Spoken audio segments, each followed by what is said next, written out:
The blue and red lights from the police cruisers sliced through the thick British fog, painting the brick walls of the office in shades of a crime scene. Imogen stared at the metallic handcuffs resting on the polished oak desk. Across from her sat Alistair, the principal building contractor she had hired to remodel the town's historic library. He was calmly sipping tea from a porcelain cup, his face a mask of perfect, fabricated sympathy. Two detectives from the fraud squad stood behind her, their heavy wool coats smelling of damp rain.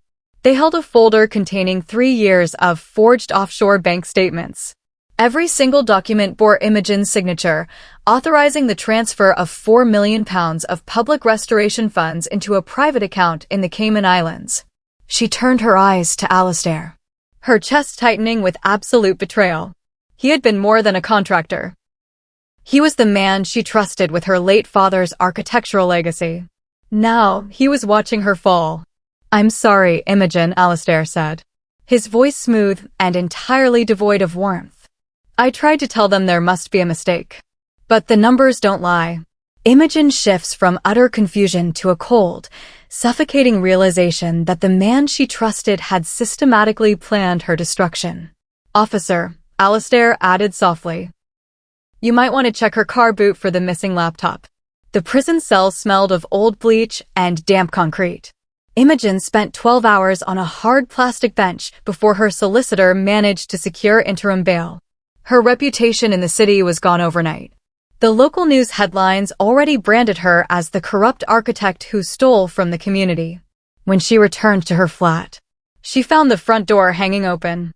The police had raided it, but someone else had followed them. Her filing cabinets were overturned, and the hard drives from her home computer were gone. The thieves had been thorough, leaving behind only a single item on the kitchen island: a cheap burner mobile phone. As she picked it up, it vibrated in her palm. An unlisted number flashed across the cracked digital screen. She pressed the button and held the plastic receiver to her ear, holding her breath. "They missed the lower basement ledger," a raspy, unfamiliar voice whispered through the static. "Alistair has 2 sets of books, Imogen. Find the blue ledger before his men burn the site office tomorrow morning." The terror of being criminally exposed transitions into a desperate, burning spark of defiance as an anonymous ally emerges. The call disconnected, leaving behind a coordinates code texted to her screen. The rain poured down in sheets, blurring the yellow floodlights surrounding the library construction site. Imogen slipped through a tear in the chain-link fence, her muddy boots slipping on the slick gravel. Her heart hammered against her ribs, not from fear of the dark, but from the looming threat of a bail violation. If the police caught her here, she would lose her freedom permanently. She navigated the maze of scaffolding, heading toward the temporary metal cabin Alistair used as his command center. The padlock on the door was heavy, but the wooden window frame was rotten. Using a small crowbar from her car, she forced the window upward with a sharp, splintering crack. Inside, the air smelled of stale coffee and blueprints. She dropped to her knees, using a small penlight to scan the floorboards beneath Alistair's massive desk. Just as the anonymous caller had promised, one of the floorboards was loose. She pried it up, her fingers brushing against a thick, leather-bound book. Footsteps crunched on the gravel outside, heavy, rhythmic, and closing in fast.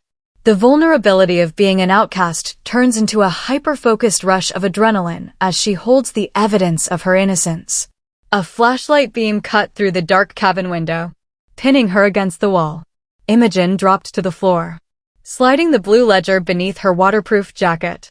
The flashlight beam swept across the ceiling, missing her by inches.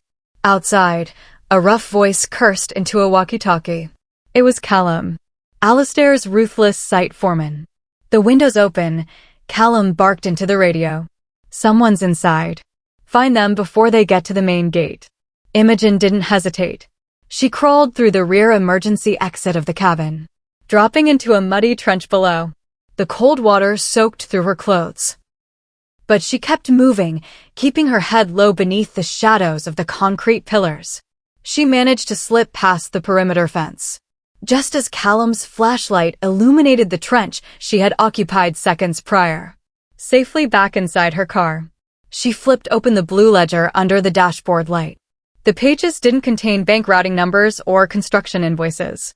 Instead, they held a handwritten list of names, local council members, and building inspectors, all accompanied by specific cash amounts. Alistair hadn't just framed her for fraud. He was running a massive, multi-tiered political bribery ring. Disgust replaces her fear as she realizes how deep the corruption runs in the town she spent her life building. At the bottom of the final page, she saw her own father's name written in Alistair's jagged handwriting. The discovery of her father's name felt like a physical blow. Imogen drove to her childhood home, her hands shaking on the steering wheel. Her father had died 3 years ago, supposedly from a sudden stroke. Right around the time Alistair won the bidding process for the library restoration contract. She walked into the dusty study, pulling down the old photo albums and personal diaries. She compared the dates in her father's journal with the entries in Alistair's blue bribery ledger. The timeline matched perfectly. Her father had discovered Alistair's financial skimming operations weeks before his death. He hadn't been a partner in the corruption. He had been the primary target. A knock on the front door shattered the silence of the house. Imogen crept toward the hallway window, pulling back the heavy curtain. Alistair's sleek black saloon car was parked in the driveway. The contractor stood on the porch, holding an elegant wicker basket filled with expensive wine and chocolates. He looked directly at the window, smiling warmly as if he were visiting an old friend. Grief transforms into a freezing, calculated rage as she connects her father's untimely death to the smiling monster on her doorstep. "I know you're in there, Imogen." Alistair's voice boomed through the letterbox. "Let's make a deal." Imogen unlocked the heavy wooden door, leaving the security chain attached. She stared through the narrow gap, her expression completely blank. Alistair didn't look like a criminal. He looked like a successful businessman enjoying a rainy Tuesday afternoon. "What do you want, Alistair?" she asked, keeping her voice level and devoid of any emotion. "I came to offer a way out," he said smoothly, placing the basket on the porch floor. "The authorities have a flawless case against you. If you plead guilty, I can ensure the judge gives you a minimum sentence. I'll even pay your legal fees and set up a comfortable fund for when you get out." Imogen let out a short, bitter laugh. "And in exchange, I take the blame for the £4 million you stole from the public library fund." "The money is gone, Imogen. Nothing can change that," Alistair replied, leaning closer to the gap. "Accept the reality of the situation. You can't fight a system that I built." The sheer arrogance of the villain solidifies her resolve to destroy his empire completely, refusing to bow to his terms. "You forgot one thing, Alistair," she whispered. "My father taught me how to read structural blueprints." Alistair's smile faltered for a fraction of a second, his eyes narrowing into cold slits. "Your father was an idealist, Imogen, and we both know exactly where that path leads." He turned on his heel and walked back to his car, leaving the basket behind. Imogen closed the door and immediately unlocked her phone. She needed to verify the final piece of the architectural puzzle. The blue ledger mentioned a secret storage vault beneath the library's concrete foundation, listed under an altered structural amendment. If the stolen £4 million wasn't in an offshore account, it was physically hidden within the building itself, waiting to be retrieved after the investigation concluded. She packed her things and headed to the office of the district auditor, a stern woman named Esther, who had always been a close friend of her father. Imogen presented the blue ledger, expecting immediate relief. Instead, Esther looked at the pages with a heavy sigh, shaking her head. "This is compelling, Imogen. But Alistair submitted a revised version of these exact documents to the High Court an hour ago," Esther said quietly. "He's claimed you forged this ledger to frame him." The crushing weight of a systemic trap closes in as her primary piece of evidence is turned against her by a prepared enemy. Esther looked up, her eyes grim. "The police have just issued an emergency warrant for your immediate rearrest." Imogen didn't run. She stood her ground in Esther's office as the heavy doors pushed open. But it wasn't the police who walked through. It was a tall, weathered man in a security uniform. Imogen recognized him instantly.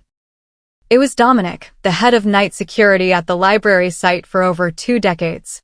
"I told you about the ledger on the phone, Imogen," Dominic said, his deep voice filling the quiet room. "I knew Esther wouldn't be able to use it alone. Alistair owns the local department. But he doesn't own the physical security tapes." Dominic pulled a small, encrypted flash drive from his pocket and slid it across the desk toward Esther. "What is this?" Esther asked, her professional demeanor returning. "CCTV footage from the night Imogen's father died," Dominic explained. "It wasn't a stroke. Alistair was in his office. They had a violent argument over the missing funds, and Alistair switched your father's heart medication with placebos. I've kept the original medical bottles and the footage hidden in a safety deposit box for 3 long years." A profound wave of vindication and profound sadness washes over Imogen as the true horror of her father's death is finally brought to light. "We have enough to destroy him," Dominic whispered, "but we need to catch him with the physical cash." The plan required absolute precision. Imogen knew Alistair's ultimate weakness was his boundless greed. She used Dominic's untraceable phone to send a direct message to Alistair's private number. The message contained a single photograph. A clear digital scan of the original CCTV footage showing him switching the medication bottles in her father's office. The text beneath the image read, "The library vault. Midnight tonight. Bring £2 million in cash, or this video goes directly to the federal authorities." Alistair responded within 2 minutes. "I'll be there alone. Don't do anything stupid." Imogen stood in the shadows of the library's historic bell tower, watching the main entrance below. The storm had returned, the wind howling through the open rafters of the unfinished building. She could see Alistair's black saloon pulling up to the security gates. He stepped out, carrying a heavy, reinforced aluminum duffel bag. He was entirely alone, exactly as she had demanded. He walked with the confidence of a predator who believed he was about to eliminate the final threat. Imogen feels a cold, calculated sense of power as she watches the villain walk directly into the snare she meticulously prepared. As Alistair stepped into the dark concrete basement, the heavy iron security doors slammed shut behind him. The basement lights flickered to life, exposing the bare concrete walls and exposed wiring of the unfinished vault. Alistair dropped the heavy aluminum bag onto the floor, the metal clanging loudly against the stone. He looked around the empty room, his face twisted into a mask of pure arrogance. "Come out, Imogen," he called out, his voice echoing off the concrete. "You've played a clever game, but you're out of your depth. You really think a piece of old video footage is going to save you from a federal fraud conviction?" Imogen stepped out from behind a concrete pillar, her expression calm and unbothered. She wasn't holding a weapon, nor did she look afraid. "It's not about saving myself anymore, Alistair," she said softly. "It's about finishing the work my father started." Alistair laughed, a sharp, ugly sound. "Your father was a weak man who cared more about community pride than real power. I took this contract because this town owes me. I built this city, and I can tear it down whenever I please." The absolute lack of remorse from the villain removes any lingering hesitation or mercy from Imogen's strategy. Alistair reached into his tailored coat jacket, his fingers wrapping around a small, black revolver. "I knew you wouldn't come to negotiate," Alistair said, pointing the weapon directly at her chest. "The police will find your body here tomorrow morning. A tragic suicide brought on by the guilt of your multi-million-pound bank fraud. It fits the narrative perfectly." Imogen didn't move an inch. She didn't look at the gun. Instead, she raised her left hand, displaying her smartphone. The screen showed a live broadcasting application, a red timer ticking upward in the top corner. "You should look at the ceiling, Alistair," she said calmly. Alistair glanced upward, his eyes widening slightly as he noticed 3 high-definition security cameras mounted on the concrete beams. The red recording lights were bright and steady. Every word you've said since entering this basement has been streamed live to the regional police headquarters, the national press. And the High Court auditor, Imogen explained, her voice dropping to a freezing whisper. They aren't just watching a fraudster. They are watching a murderer confess on live television. A sharp, triumphant shift occurs as the villain realizes his absolute control over the narrative has vanished in an instant. The distant, unmistakable wail of police sirens began to echo through the concrete walls. Alistair's face drained of color, his composure shattering entirely. He lowered the gun, his hands beginning to shake as the reality of his situation set in. The sirens grew louder, their high-pitched screams bouncing off the historic brickwork of the library above. You're bluffing, he hissed, taking a step toward her. The local police answers to my associates. They'll shut the stream down. It's not the local police, Alistair, Imogen replied, crossing her arms. Dominic sent the encrypted files to the National Crime Agency 2 hours ago. The officers outside aren't your friends from the local council. They are federal agents. The heavy iron doors at the top of the basement stairs splintered open with a loud crash, shouted commands, and the heavy thud of tactical boots echoed down the corridor. Alistair looked around the concrete room like a trapped animal, realizing there were no hidden exits, no structural loopholes, and no escape routes left. Imogen experiences a profound sense of relief mixed with cold satisfaction as she witnesses her tormentor completely lose control. Alistair dropped the gun onto the wet concrete, raising his hands as the tactical team flooded the room. The arrest was swift and unceremonious. Federal agents pinned Alistair against the concrete wall, his expensive tailored suit staining with mud and dust as they fastened the heavy steel handcuffs around his wrists. The aluminum bag containing the stolen millions was seized and catalogued as primary evidence. As they led him past Imogen, Alistair stopped, his eyes filled with a venomous, desperate hatred. You've ruined everything, he spat, his voice trembling with rage. You've destroyed the projects, the legacy, the entire financial future of this town. You'll have nothing left. Imogen looked at him, her eyes completely clear. The town will rebuild, Alistair. But this time, we will build it without your foundation of lies. Esther and Dominic walked into the basement, accompanied by the lead investigator. The fraud charges against Imogen were officially dropped on the spot, replaced by a full public apology from the district attorney's office. The nightmare that had threatened to consume her life was finally over. The heavy burden of public shame and criminal accusation melts away, replaced by the solid ground of restored honor. The lead investigator turned to Imogen and handed her the original keys to her father's architectural office. 3 weeks later, the morning sun broke through the gray British clouds, illuminating the grand facade of the restored public library. The scaffolding was finally coming down, revealing the beautiful, intricate brickwork that Imogen's father had designed decades ago. The local newspapers had completely corrected their narrative. Imogen was no longer the corrupt architect. She was the courageous whistleblower who had saved the town from systemic corruption. The political figures named in Alistair's blue ledger were facing severe criminal indictments, cleaning the local council of its deep-rooted rot. Imogen stood on the steps of the library, watching the children and residents stream through the newly opened doors. Dominic stood beside her, wearing his formal security uniform with a proud smile. Your father would be incredibly proud of this day, Imogen, Dominic said softly, looking up at the historic bell tower. He built this place to last, Dominic, she replied, a genuine smile finally reaching her eyes. He knew that the truth always finds a way to stand.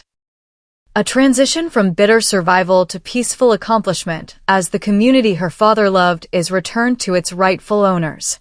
She took a deep breath, ready to face a future defined by her own choices. Imogen walked through the quiet corridors of her father's old architectural firm, the polished floorboards gleaming in the soft afternoon light. The air smelled of old paper, cedarwood, and new beginnings. She stopped in front of the large drafting table, running her fingers over the edges of his original blueprints for the city. The betrayal had been agonizing. the public humiliation suffocating, and the danger real. But through the fire of Alistair's greed, she had discovered her own unbreakable strength. She was no longer just her father's daughter. She was an independent force who had cleared his name and secured her own destiny. She picked up her drafting pen, sitting down at the massive desk. A blank sheet of vellum paper sat before her, waiting for the first lines of her next major project. The past could no longer hurt her.